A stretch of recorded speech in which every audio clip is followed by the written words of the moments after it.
Assalamu alaikum wa rahmatullah. Nous sommes sur Kewoulo et en spécial, nous recevons le Fama Almami Samori Touré. Fama, aujourd'hui, nous vous trouvons dans ce vestibule qui a été construit par l'empereur, le grand, le premier, l'empereur Almami Samori Touré. Plus de 100 ans plus tard, vous voici assis à cette même place. Qu'est-ce que cela vous inspire comme commentaire? Bon, d'abord, nous remercions toujours le bon Dieu pour nous permettre de bénéficier d'un lieu aussi symbolique qu'historique, puisque c'est lui-même qui a construit. Et il est rare que des lieux comme ça, qui a été construit à son époque, y existent. Alors c'est pour cela que je remercie le bon Dieu pour nous permettre réellement de bénéficier d'un lieu aussi symbolique. Donc pour ce sacrifice que nous venons de faire aujourd'hui, c'est un devoir que nous nous sommes octroyés en se disant que nos ancêtres ont fait leur travail, ils sont partis, c'est nous qui sommes derrière eux. Nous devions non seulement préserver la famille, notre culture, mais aussi les honorer. Puisque après eux, il y a eu la colonisation. Le colonisateur, pour pouvoir s'installer, pour pouvoir gérer nos populations, il fallait qu'ils disent des choses qui ne sont pas vraies. Et avec le temps, les réalités sont venues. Des gens de nous ont étudié, ont su la réalité. Des gens de nous se sont mis à faire la politique pour pouvoir acquérir notre indépendance dans la paix, notre dignité. Et je ne peux pas oublier le président Ahmed Sékou Touré dans cette œuvre-là, qui a fait aujourd'hui que ce soit la Guinée, que ce soit d'autres pays, qui sont des pays révolutionnaires et qui ont permis à ce que nous puissions vraiment avoir cette indépendance, cette dignité. Et d'ailleurs, ça continue à se faire puisque le colonisateur ne s'est pas démordu, continuer à nous gérer sur le plan économique, sur le plan sécuritaire et tout. Aujourd'hui, nos jeunes militaires qui ont pris le pouvoir à la fois au Mali, en Guinée, veulent faire en sorte que nous puissions être réellement indépendants sur tous les plans. Pas avoir son État, son armée, mais sur le plan économique aussi, sur le plan de l'éducation, sur le plan social, sur le bien-être. Par conséquent, nous ne pouvons pas, étant descendants directs de l'Almami Samori, nous avons eu à visiter l'ensemble de la préfecture presque de Kréwané. Nous avons eu des lieux qui sont en abandon, que nous devons vraiment œuvrer à les restaurer, à les réhabiliter, et en créant des moyens qui permettent aux autres personnes qui puissent vraiment voir ces lieux-là, voilà, se recueillir. Surtout sur ce point-là, quand on parle de l'empereur Almami Samori Touré, les gens ont tendance à penser forcément à la Guinée. Oui, les origines sont la Guinée, mais aujourd'hui, quand on sait que une bonne partie de la descendance, sinon je dirais la majeure partie de la descendance de l'Almami Samori Touré, se trouve aujourd'hui entre le Sénégal et le Mali. Quel est le message qu'on peut transmettre à ces personnes-là pour leur faire comprendre qu'au-delà des frontières et des nationalités aujourd'hui, la patrie c'était ici? Oui, effectivement, ceux qui connaissent l'histoire, après l'arrestation de l'Almami, ceux qui connaissent l'histoire savent que l'essentiel des proches de l'Almami ne sont pas en Guinée, ne sont pas morts en Guinée. Une grande partie est restée au Mali, une très grande partie sont au Sénégal. La Guinée, on vient ici, en Guinée, précisément à Kerouané, tout simplement c'est parce que c'est le lieu où il est né, c'est le lieu où il est né, c'est le lieu où son père est né, son grand-père est né, son arrière-grand-père est né, ainsi de suite. Et nous avons la chance aussi d'avoir nos parents qui sont sur place dans ces lieux-là. Dieu nous a donné cette chance pour que nos parents puissent vraiment être là, nous indiquer, nous conseiller, nous raconter l'histoire et de ceux qui, même avant l'Almami, nous au départ, ce qui nous intéressait, c'était l'Almami lui-même. Mais en arrivant ici, on s'est rendu compte d'une chose, que non seulement ils connaissent le présent, mais ils connaissent jusqu'à plusieurs siècles en arrière. Alors d'où la nécessité pour nous d'être là chaque année. S'il s'agit tout simplement d'avoir une grande partie des descendants de l'Almami, on n'allait pas venir en Guinée parce que beaucoup sont hors de la Guinée. Mais il s'agit d'être à la source. Et cette source-là, elle est là, elle est limpide. Parce que les gens qui sont là sont restés dignes d'eux-mêmes, préserver leur histoire. Sanokoro Fama, on ne va pas évoquer l'Almami sans faire référence à l'arrestation.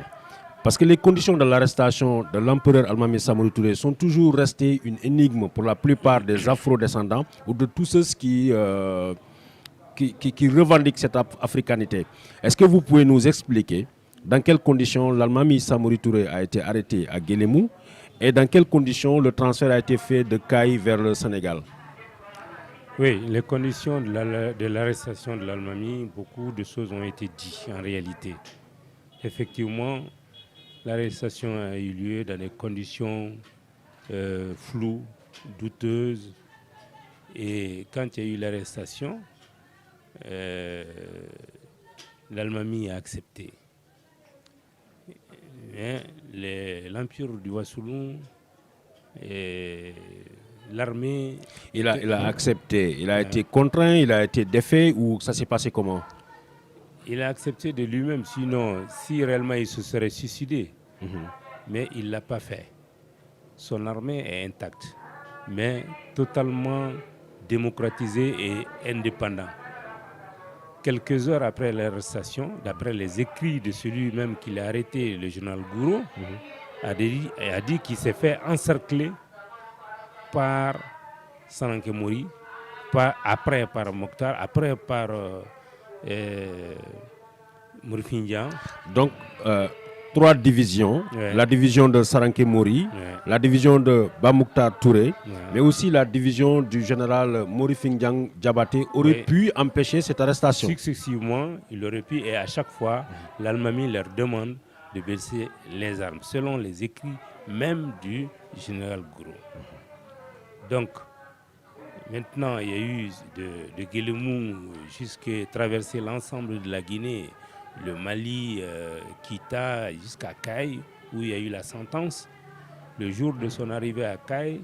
La sentence, on va y revenir, c'est un jugement qui a été rendu par un tribunal militaire français. À quelle peine a été condamné l'empereur? L'empereur a été condamné à l'exil, tout simplement, au Gabon. Il n'y a pas eu de peine précise, mais condamné à l'exil, comme tous les autres chefs qui ont été arrêtés par les Français. On l'éloignait du lieu où ils sont pour éviter que les gens ne se révoltent, qu'ils reviennent qui leur permettent de revenir au pouvoir. Vous avez évoqué Mourifindian Diabaté.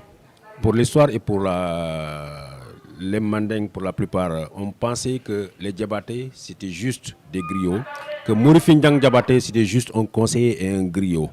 À vous entendre, c'était aussi un chef de guerre et un général.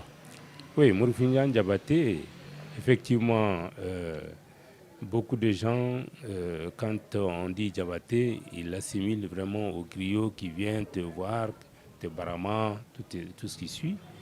Mais en réalité, l'Empire du Wassoulou est une monarchie constitutionnelle, dans la mesure où il y avait un premier ministre qui était Mourifindian Diabaté.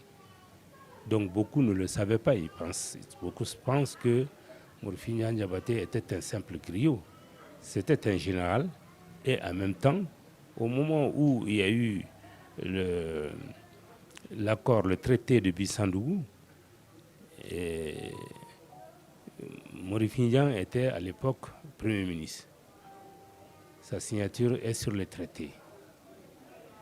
Et cette monarchie constitutionnelle aussi, qui était rare à l'époque en Afrique, a été mise en place pour permettre aux uns et aux autres de comprendre ce que c'est qu'un État, puisque des écoles ont été créées partout où ils passaient.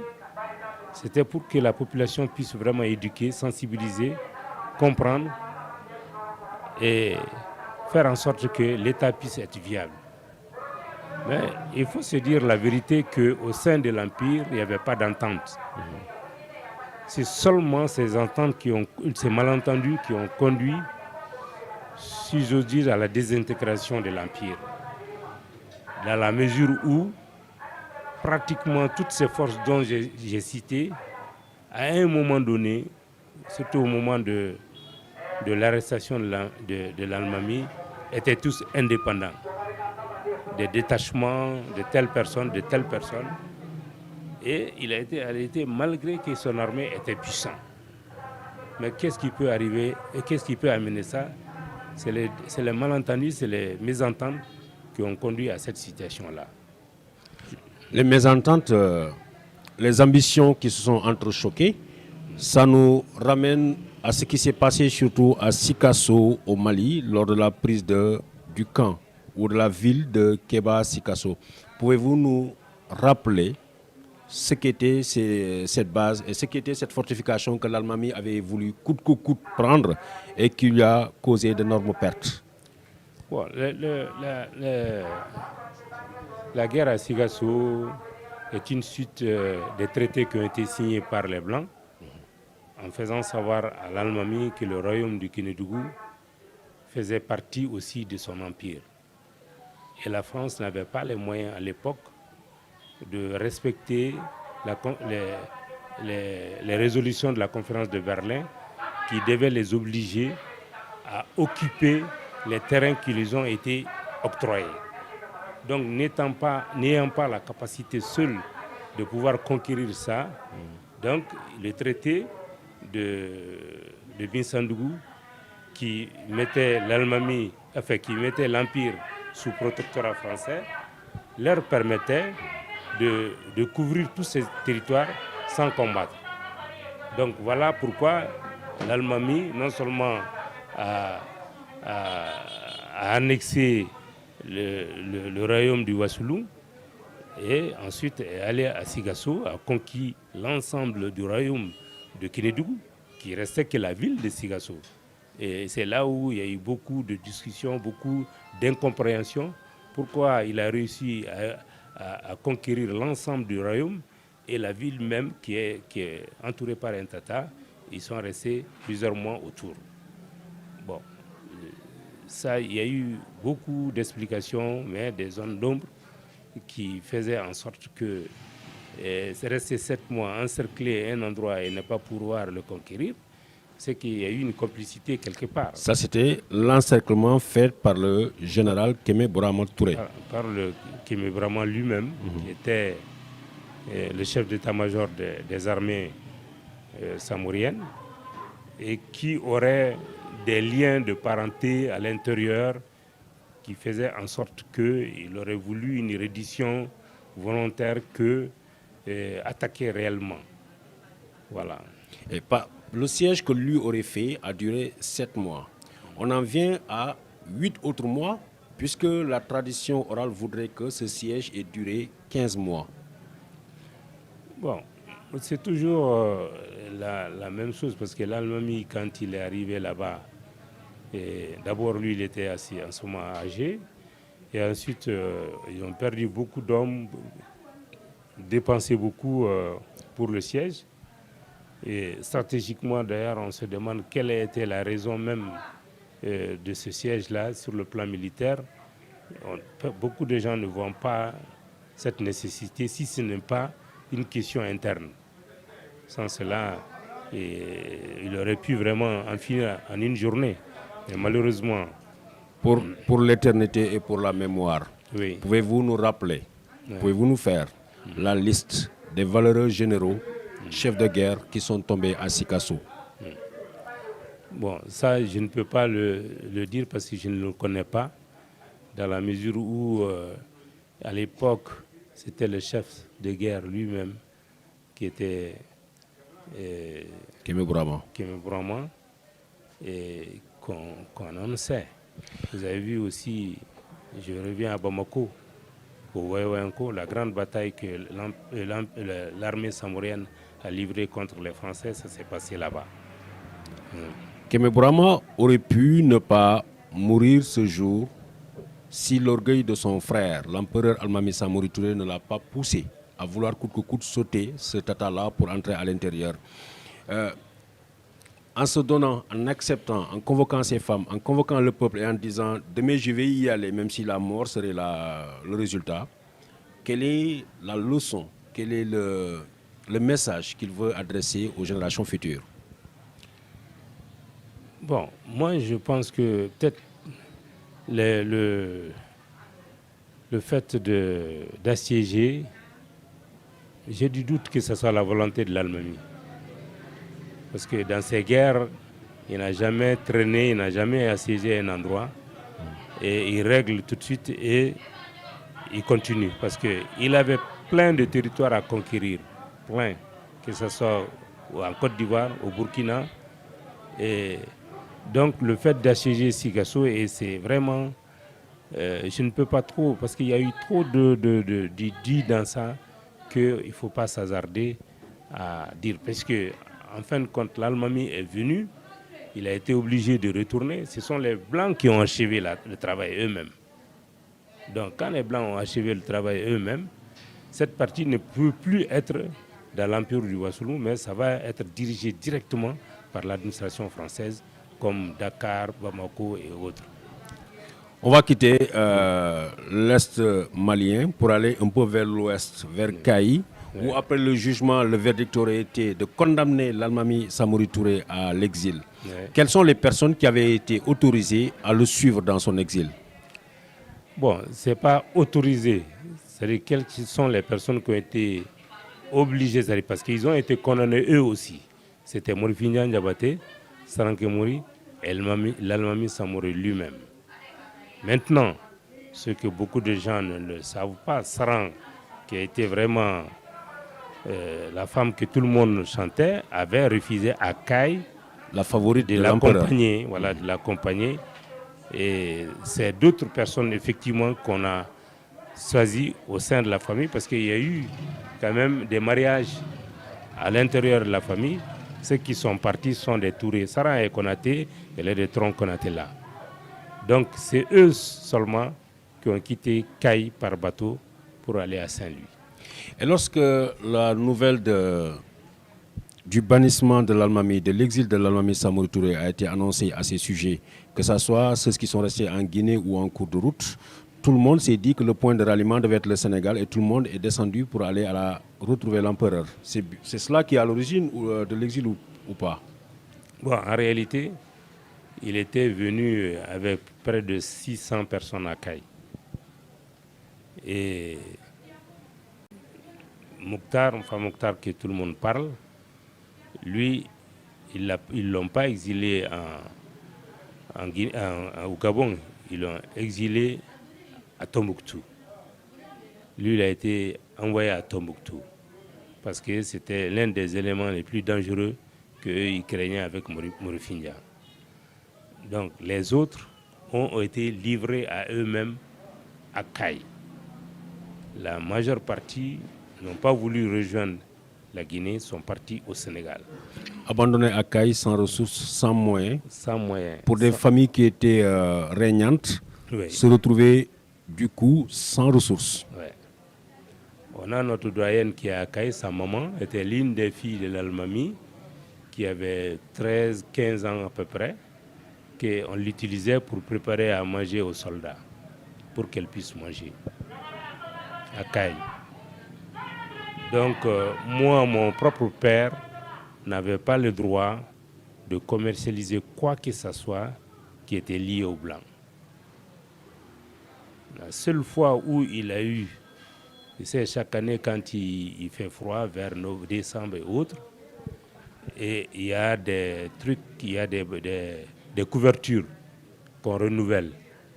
Ces couvertures-là qu'on renouvelle et sont données à certains commerçants pour vendre. Et lui, il n'était pas... C'est le commerçant qui a pris et lui a redonné une partie pour qu'il puisse vendre. Et rien que ça seulement, et les Blancs ont appris que l'un des fils de l'Almami a pu être en train de vendre ces couvertures-là. Parce qu'il devait tout faire, tout, pour qu'ils restent démunis pendant des générations, pour qu'ils ne tentent pas en une seule fois de revenir. C'est ce qu'ils ont dit pendant la sentence à Mokhtar, qu'il va aller montrer l'exemple à Tombouctou là-bas, comme quoi on ne peut pas s'attaquer aux Blancs comme ça. Est-ce que ce serait cela la cause ou le fait que des centaines de personnes de la lignée de l'Almami Samori Touré ont renié ou ont refusé d'annoncer ou de dire leurs origines à leurs descendants? Est-ce qu'après cette chute, oui, après cette condamnation, ce bannissement, oui, est-ce qu'il y a eu une peur de vengeance ou des trucs comme ça qui fassent que les descendants ont peur d'annoncer publiquement leur origine? Je ne pense pas que ça soit ça, plutôt. Puisque le problème qu'il y a, ce que je viens de dire, quand on te retrouve vraiment démuni jusqu'à un certain niveau, on baisse les bras. Et à l'époque, c'était très difficile. Il y avait une politique à partir de Kita, Kaï, jusqu'au Sénégal. Tous les descendants des Samori qui étaient indexés d'une autre manière avec un esprit vraiment de quelque chose qui est négatif. La première fois que j'ai compris même qu'il y a quelque chose, une des co-épouses de ma grand-mère maternelle a dit que moi, j'ai eu une altercation avec une de mes sœurs là-bas, de cousine plutôt, a dit « Ikana Samoru bonzon ka kolasema ». C'est-à-dire qu'il ne faut pas que me mette avec quelqu'un des descendants de Samori. Bon, là, cette phrase-là dit beaucoup. Ikana Samoru bonzon ka kolasema. Ça dit beaucoup. Bon, donc c'est cet esprit qui était là-bas. Donc tu ne peux pas vraiment te taper la poitrine dans un milieu hostile. Tu ne peux que te résigner. Et beaucoup d'entre eux sont partis dans les villages. Ceux qui sont arrivés au Sénégal, beaucoup sont aussi rentrés dans l'armée parce qu'il y avait des élites qui étaient bien formées dans l'armée samorienne, qui ont fait la guerre 14-18 et qui sont restés au Sénégal, qui se sont installés. Mais la majeure d'entre eux ont coupé les liens avec ceux qui sont en Guinée ici. Ils ont été accueillis par des populations mandingues longtemps établies en Casamance. En Casamance, en Guinée-Bissau, dans le Sénégal oriental, ils sont répartis un peu partout. Et les familles sont encore là-bas. Et il n'y a pas de contact entre eux. Et notre objectif à nous, ce que nous sommes en train de faire aujourd'hui, c'est de rechercher nos parents. Et peut-être ce ne sont pas les mêmes qui sont là-bas aujourd'hui, ce sont les arrière-petits-fils qui sont là-bas, mais qui connaissent leur histoire. Mais comment faire pour rentrer en contact et pour dire, bon voilà, moi, mon grand-père était un des fils de l'Albanie, un des neveux ou autres, et j'aimerais vraiment rejoindre et connaître ma famille. Aujourd'hui, notre rôle, c'est ça en réalité. Le Sénégal et l'Almami Samori Touré, ça a été un exil à Saint-Louis du Sénégal, à Dakar plus tard, et à Dakar, plus tard au Gabon. De là, il va faire une rencontre extraordinaire qui intéresse les Sénégalais. C'est sa rencontre avec le fondateur du mouridisme, Cheikh Ahmadou Bamba. Quels sont les souvenirs ou les récits qui vous ont été rapportés de cela? Bon, les récits qui nous ont été rapportés, d'abord, nous prions toujours pour Cheikh Ahmed Bamba et nous prions pour sa famille. Il a reçu quelque chose, ou Dieu lui a permis quelque chose, et les Blancs doivent le savoir aujourd'hui, que plus de 100 ans après sa mort, il y a des milliers et des milliers et des milliers de gens qui suivent son chemin, qui prient, qui demandent vraiment des doigts. Et ça, c'est dû à une chose. Tu sais, c'est quelqu'un qui est simple.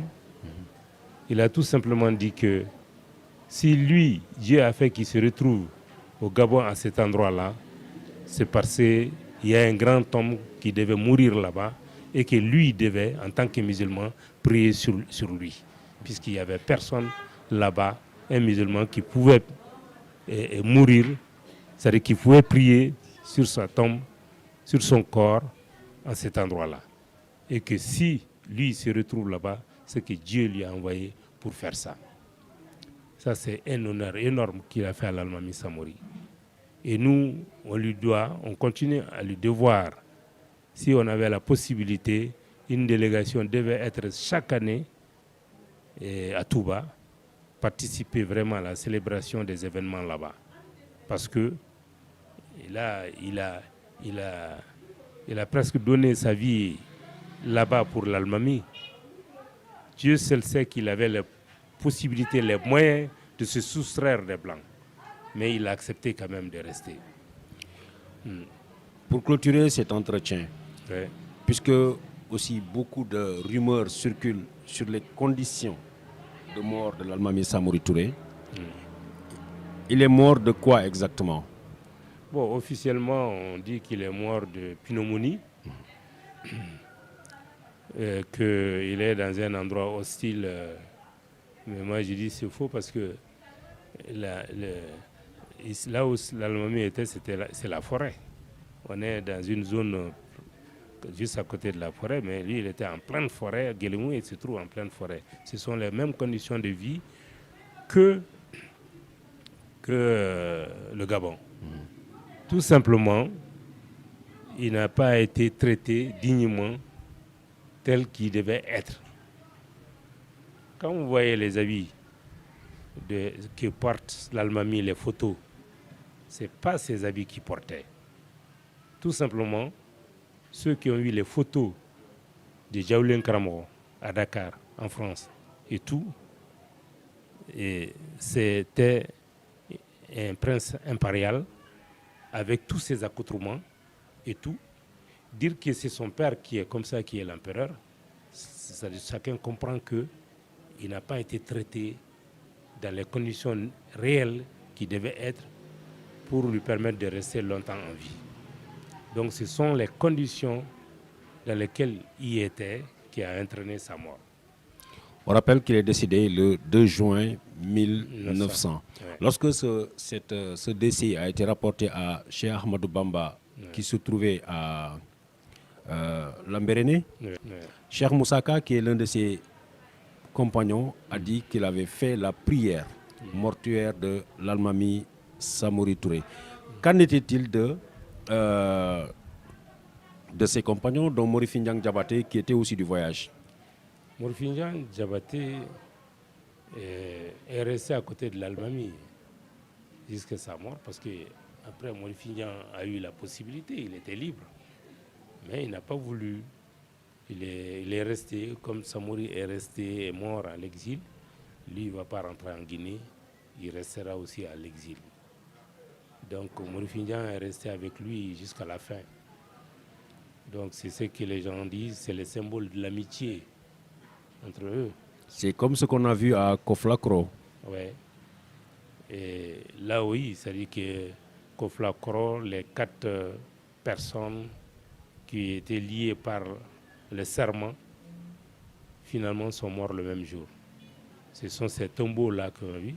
Ça, c'est l'arrière-grand-père de l'Almami Samori Touré, Fabou Touré, à Koflakro. C'est pour les tourner, il faut qu'on y aille là-bas. Tout descendant de l'Almami Samori doit mettre les pieds à Koflakro, parce que Koflakro, c'est 600 ans en arrière. Et la lignée, quand on vient ici, faire un circuit touristique et historique, Koflakro doit être la première place pour pouvoir vraiment se ressourcer. Almami est décédé. Morifi Ndiang Diabaté a veillé jusqu'à sa mort. Il reste Saranké Mori. Qu'est-ce qui est devenu Saranké Mori? Saranké Mori est resté au Gabon. Il a eu des enfants là-bas.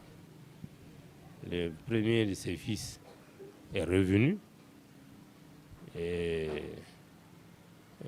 Abdelhamid Khalil à Cancan. Et parmi nous, il a beaucoup de ses petits-enfants qui sont là. Mais lui-même est resté là-bas. Il est resté en 2000. Quand on célébrait le centenaire de sa mort, il y a un Gabonais qui est venu à l'ambassade de la Guinée, au Mali, et qui voudrait voir ses parents. Le chargé diplomatique de l'ambassade m'a appelé pour me dire qu'il y a un parent qui est là et qui voudrait vraiment assister au centenaire en Guinée.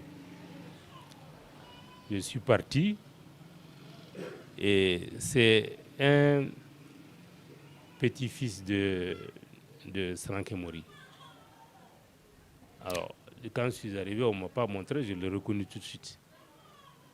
C'était un colonel de la douane gabonaise. Alors, je l'ai amené dans les deux grandes familles de Bamako. Et puis après, il est venu parce que moi, je ne pouvais pas l'accompagner. Nous aussi, on organisait le centenaire à Bamako. Et donc, on l'a envoyé, il est venu célébrer le centenaire à Conakry avec nos parents là-bas. Et on dit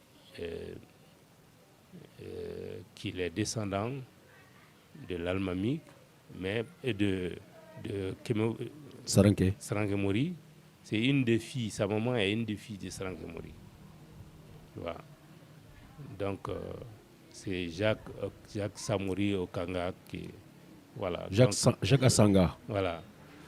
Donc, finalement, oui. Les tombes de l'Almami Samori Touré, de Morifi Ndiang Diabaté, qui reposaient au Gabon, ont été ramenés en Guinée, sur le sol de leurs ancêtres pour l'éternité.